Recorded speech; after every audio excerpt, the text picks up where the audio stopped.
నల్గొండ మాజీ municipal chairman Burri Srinivas Reddy పట్టణ Congress party అధ్యక్షుడు గుమ్మల మోహన్ రెడ్డిని విమర్శించేంత స్థాయి మందడి సైదిరెడ్డికి భువనగిరి దేవేందర్కు లేదని యువజన కాంగ్రెస్ నల్గొండ నియోజకవర్గ అధ్యక్షుడు మామిడి కార్తీక్ పట్టణ అధ్యక్షులు గాలి నాగరాజు అన్నారు. స్థాయిని మించి విమర్శలు చేస్తే చూస్తూ ఊరుకోమని హెచ్చరించారు. నల్గొండలోని మంత్రి కోమటిరెడ్డి వెంకటరెడ్డి క్యాంపు కార్యాలయంలో ఏర్పాటు చేసిన విలేకరుల సమావేశంలో యువజన కాంగ్రెస్ నల్గొండ నియోజకవర్గ అధ్యక్షుడు మామిడి కార్తీక్ పట్టణ అధ్యక్షులు గాలి నాగరాజు, నల్గొండ మాజీ municipal chairman Mandadi Saidireddy BRS party నేతలపై ఫైర్ అయ్యారు.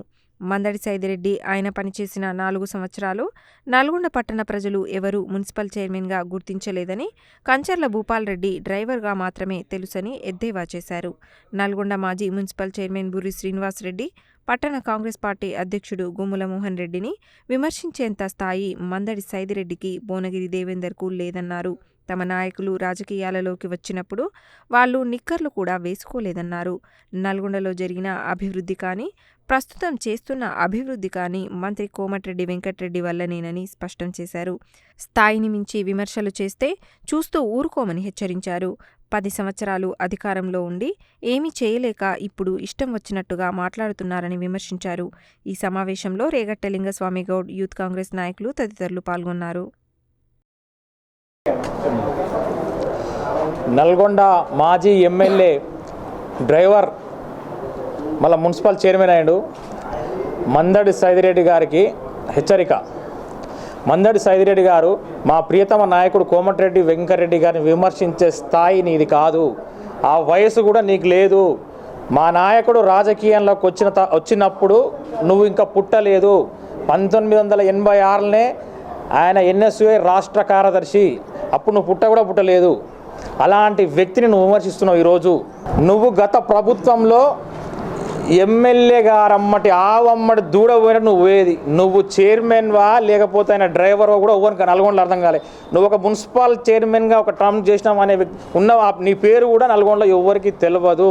నువ్వు చైర్మన్వి అయ్యే అర్హత నీకు లేదనే ఆ కౌన్సిలర్లు కానీ నల్గొండ నియోజకవర్గం కానీ పట్టణం కానీ నీకు 4 సంవత్సరాలే చైర్మన్వి.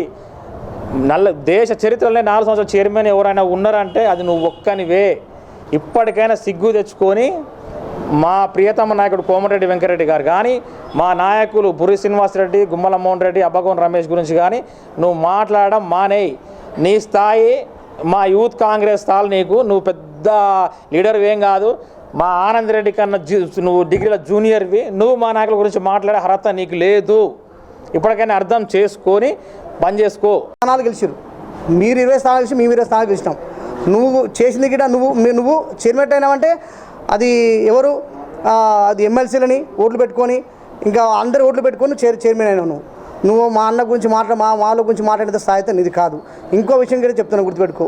నువ్వు మన సీనన్న మీద కానీ మా మోహన మీద చేస్తాను అంటున్నాను, పోటీ చేస్తాను. నువ్వు చెయ్యి, ఈడ కాదు చెయ్యి, నువ్వు ఎక్కడ చెయ్యి, నీ డిపాజిట్ కాదు కదా. నువ్వు ఇంకా ఏం చేసుకున్నా ఏమనుకున్నా నీకు డిపాజిట్కి రాదు. అదొక విషయం చెప్తున్నాం. ఇంకో విషయం ఏమంటారంటే, ఆయన ఏదో మొన్న పోయి మున్సిపాలిటీలో పోయి అంగం చేసినాం, ఏదో మున్సిపాలిటీలో అడవుడు చూసినాం, మీ హీరోలు అవుతాను అనుకుంటున్నాం. మిమ్మల్ని ఆల్రెడీ చీకొట్టిరు. ఆల్రెడీ భూపాల్ రెడ్డిని చీకొట్టిరు, నిన్ను చీకొట్టిరు. మీరు నిన్న మొన్న పోయి నువ్వు హైదరాబాద్ పోయి అన్న పాములో పడుకున్నావు, పోయి ఈయన పోయి ఇంట్లో పోయి పడుకుని ఈయన పోయి ఏదో 4 పేపర్లో వచ్చి 4 ఇది ఈయన సానుభూతించుకోవడానికి ఇది చేస్తుండు. గుర్తుపెట్టుకో.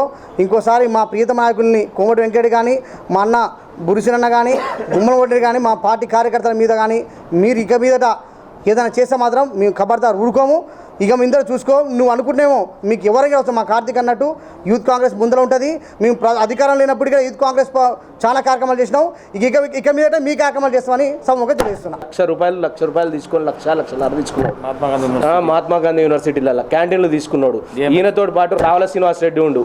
ఆయన ఏది ఆయన ఏమంటారంటే ఇది గుడి దొంగ అంటారు ఆయనని. ఆ గుడి దొంగ ఏం చేసిండంటే కన్నాల శ్రీనివాస్ రెడ్డి అంటారు ఈయనని. ఈ కన్నాల శ్రీనివాస్ రెడ్డి ఏది బురిసిన ఏది వైఫ్ మీద పోటీ చేస్తే అక్కడ కూడా డిపాజిట్లు రాలే. ఈసారి వీళ్ళు అధికారంలో ఉన్నప్పుడు పోటీ చేస్తా అంటారు, అధికారంలో ఉన్నప్పుడు పోటీ చేయలేదు. ఈ సైదిరెడ్డి ఇంకో మాట ఏంటంటే, ఈయన 4 సంవత్సరాలు చైర్మన్గా చేసింది కానీ ఒక్కసారైనా కౌన్సిలర్ ఆయన మాట లేదు. ఎప్పుడు చూసినా కాళ్ళు ఏళ్ళు పట్టుకొని ఆ కౌన్సిల్ 4 సార్లు ఇది కంటిన్యూ చేసిండు. 2 సార్లు ఆయన మీద అవిశ్వాస తీర్మానం పెట్టుకుంటా అంటే వాళ్ళని బతిలాడుకొని చేసినోడు. ఈ నల్గొండ చరిత్రలో ఏ చైర్మన్ కూడా అవిశ్వాసం పెట్టి తీసేందుకు ఎవరు ట్రై చేయలేదు. కానీ ఈయన మీద మొట్టమొదటిసారి అవిశ్వాసం పెట్టిర్రు. మీకు కూడా తెలుసు, అందరు సాగర్ పోయిర్రు, ఈయన మీద క్యాంపులు పెట్టిర్రు. కానీ దాన్ని కాళ్ళ ఇళ్ళ పట్టుకొని ఇది రాజకీయం చేసి 4 ఏళ్ళు. అదే ఆయన చరిత్ర. ఇంకొకటి విషయం చెప్పాలంటే భూపాల్ రెడ్డి భూపాల్ రెడ్డి దగ్గర డ్రైవర్గా పనిచేసిండంటారు, కానీ ఈయన రాజకీయం చేసిరే కాలేదు. ఆయన దగ్గర కప్పులు తీసేసి ఆయన డ్రైవర్గా చేసి ఈయన చైర్మన్ అయ్యిండు. మహాత్మా గాంధీ యూనివర్సిటీని కట్టిందే కోమటిరెడ్డి వెంకటరెడ్డి గారు. అయాల రాజశేఖర రెడ్డి హయాంలో ఇలా ఎల్లారెడ్డి కూడా అన్నపర్తి రైతులందరూ కూడా వాళ్ళకు న్యాయం చేసి ఇలా రైతుల నుంచి భూమిని సేకరించి ఇలా 100 ఎకరాలలో యూనివర్సిటీ నిర్మించింది కోమటిరెడ్డి వెంకటరెడ్డి. అలా పేద ప్రజల కోసం, ఎందుకంటే రెక్కాడితే కానీ డొక్కాడని ఎంతోమంది పేద విద్యార్థులు చదువుకోవడానికి ఉస్మానియా యూనివర్సిటీకో, పాలమూరు యూనివర్సిటీకో, కాకతీయ యూనివర్సిటీకో పోయి చదువుకోకుండా ఉమ్మడి నల్గొండ జిల్లా విద్యార్థులందరూ కూడా ఇక్కడ చదువుకునే అవకాశాలు కల్పించాలని చెప్పేసి యూనివర్సిటీని తీసుకొచ్చిండు. ఇలా కోమటిరెడ్డి ప్రతీక్ రెడ్డి ఫౌండేషన్ పేరుతో ఇలా ఇంటర్ విద్యార్థులకు కూడా ఒక యూనివర్సిటీకి ధీటుగా ఇలా నల్గొండ పట్టణ కేంద్రంలోనే ఒక జూనియర్ కళాశాలను ఏర్పాటు చేసిండు. ఇలా ఉమెన్స్ కాలేజీలో కూడా సొంత భవనాలు నిర్మిస్తున్నాడు. ప్రతీక్ రెడ్డి ఫౌండేషన్ ఆధ్వర్యంలో అనేక సంక్షేమ కార్యక్రమాలు, ప్రభుత్వ పాఠశాల, గవర్నమెంట్ హాస్పిటల్లో కూడా, మాతా శిశు కేంద్రాల్లో కూడా సుమారు 4-5 కోట్ల రూపాయలు పెట్టి ఏసీలు కానీ వాళ్ళకు శిశువులకు కావాల్సిన అన్ని రిక్రూట్మెంట్స్ కూడా అరేంజ్ చేసిండు.